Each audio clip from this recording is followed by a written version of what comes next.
Just want to make sure you understand what the consequences are and what your options are. Do you understand all of that? Yes, ma'am. So, And, just for the record, I've explained this to him. I've shown him several different videos. Some of them are more relevant than others, and he indicates some things that there may be other videos out there that I don't know about. They're not there as far as discovery.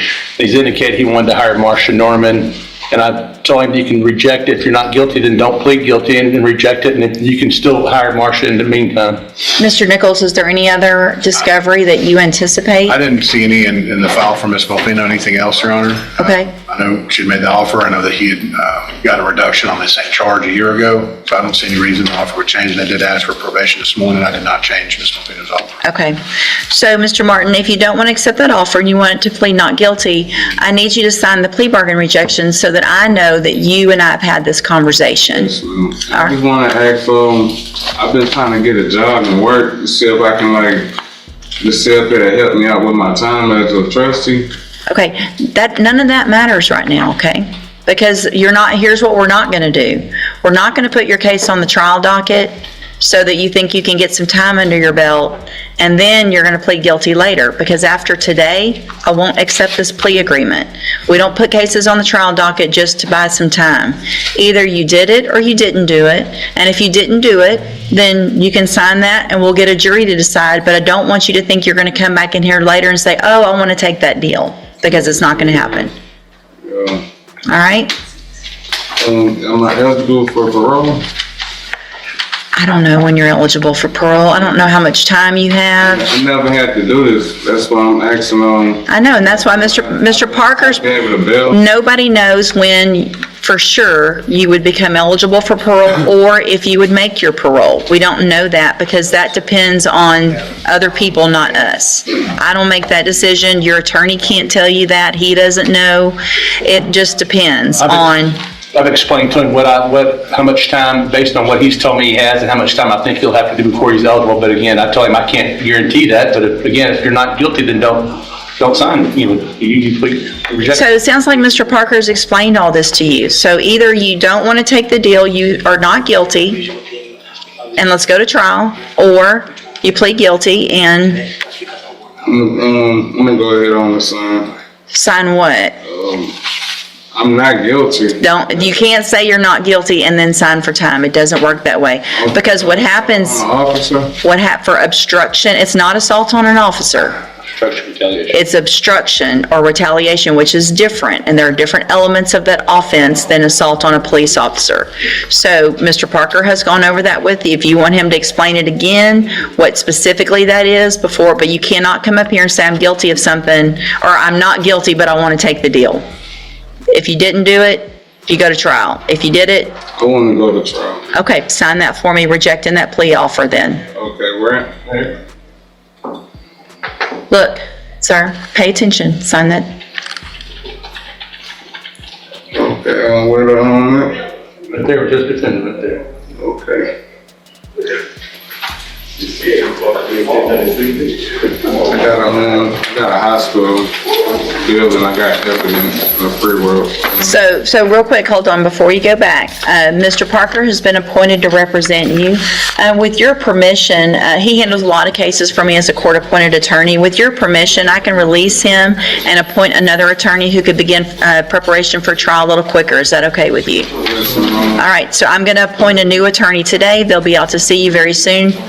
Huh? can I pick one or y'all? No, you're going to get whoever's next on our list. If you have whoever's next on the list. You can hire whoever you want. You can hire, if you have the funds to hire someone or your family wants to hire someone, they can do that.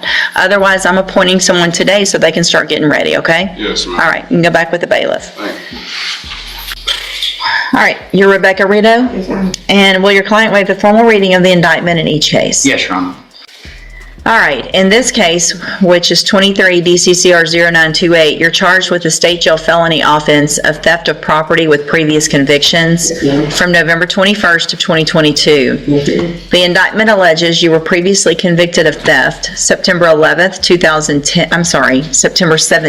2010 in two different cases, and then again October 26th of 2015, and then September 21st of 2021 in three cases on that date.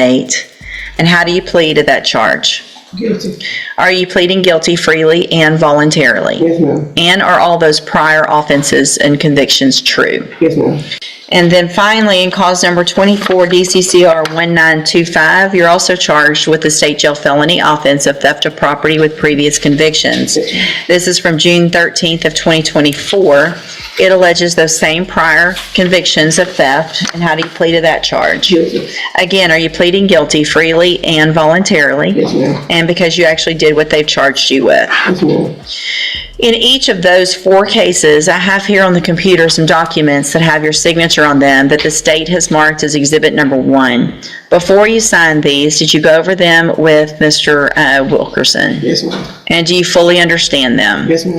And it's my understanding you have no agreement in your case in any of these 4 cases, and so you're just pleading open to me. Is that correct? Yes, ma'am. I want to make sure you understand your cases are set for trial to begin with jury selection next week. You have an absolute right to have a jury come in and decide if you're guilty or not, and then to decide what the punishment is if they find you guilty. If we go forward this way, you're leaving that up to me, and is that what you want to Yes, do? ma'am. Sorry to interrupt, Judge. The state has filed a motion to accumulate, we will be asking the court to accumulate those cases to the extent the law allows. Okay, because they're all different offense dates, correct? Or at least, Some of them are. I think they are, nope, they're all different offense dates. So we will be moving or asking the court to accumulate those. And have you gone over that with your client? Yes, Your Honor, she's aware that the state's asking for the charges to be stacked. I guess part of my issue with this is, let's say I do something that Ms. Rideau doesn't like, and then she has the ability to appeal, and I don't guess there's really an appealable matter, but you never know. I don't want to waste a bunch of time and then us be coming right back here, but And Judge, I've looked for the path of least resistance to resolve these cases. We are in the situation we're in because this defendant. no, I don't disagree. She. Well, we'll get where we'll get. All right, so you understand that I can give you anything from probation up to 24 months, up to 2 years on each of these cases, Yes, ma'am. and I can stack those sentences on top of each other. Do you understand that as well? Yes, ma'am.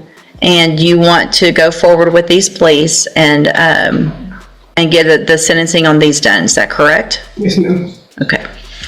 In addition, Your Honor, my client has asked, and I know the response to the court given the prior answer, but I am required to ask that the court, she's asking the court waive pre-sentence investigation on these and proceed with sentencing. She also would like to be released for her, I believe it's daughter's Yeah, graduation. we said it before we school. State's opposed to that, Judge. No, that's not happening. No. All right, and I'm definitely not going to waive the pre-sentence report because I want to make sure that it's just the ones, if there's any other history, obviously there's a substantial amount of history, and so I want all of the information. So we will get a pre-sentence report done in all of the cases, and I'm not doing anything with the bond other than potentially raising it to make sure that we're where we need to be when we need to be. So, that being said, do you also understand, if you're not a U.S. citizen, that a plea of guilty or no contest may result in your deportation, exclusion from admission to the country, or denial of naturalization under federal law? Yes, ma'am. State tenders number 1 in each of those cases. No objection. It's admitted in each of those cases. Is there any evidence that Ms. Rideau is not competent? No, Your Honor. All right, ma'am, I'm going to find that you entered your pleas of guilty and true in each of these cases freely and voluntarily. Find that you're mentally competent and you understand the nature and the consequences of your plea. In each case, I'm going to find sufficient evidence to find you guilty. However, I'm going to reset your cases for sentencing so that the probation department can do a pre-sentence report. That will give me more information about you, your cases, and then we will come back at a later date for sentencing. And then I will number the tampering case for trial next week. Obviously, it's fairly new compared to some of the other ones, but it looks like a lot of them are getting taken care of this morning, so you never know. You guys will know today after docket what the trial order is. One final thing, if I may, on the tampering, Judge, it's filed as a third degree, but I filed a repeat offender notice seeking to enhance it to a second degree, given the defendant's previous robbery conviction. So I just want to make sure that all that's. Why did you put the tampering on me when you put the death on me? Look, we're not, this isn't a conversation. It's, Confused. I'm sorry, yes, ma'am. it doesn't matter, and they didn't put anything on you. I mean, that's what I'm saying. Okay, listen. I don't understand how it's a tampering. I mean, That's what juries are for. If you don't, Mr. Wilkerson has gone over it, I'm sure with you. He has his position legally. You know what the options and what the consequences are in that case. In that case, if you go to trial and you're found guilty, and there is a prior robbery conviction, it's important that you understand that the range of punishment then becomes that of a second-degree felony, which is between 2 years and up to 20 years. Do you understand? yes, ma'am. Okay, and so I will number that case for trial for next week. All right, and you go back with the bailiff. Thank you, Judge. Thank you. I'll let y'all know as soon as docket's done what the trial order is. Thank you, Your Honor. Yes, sir.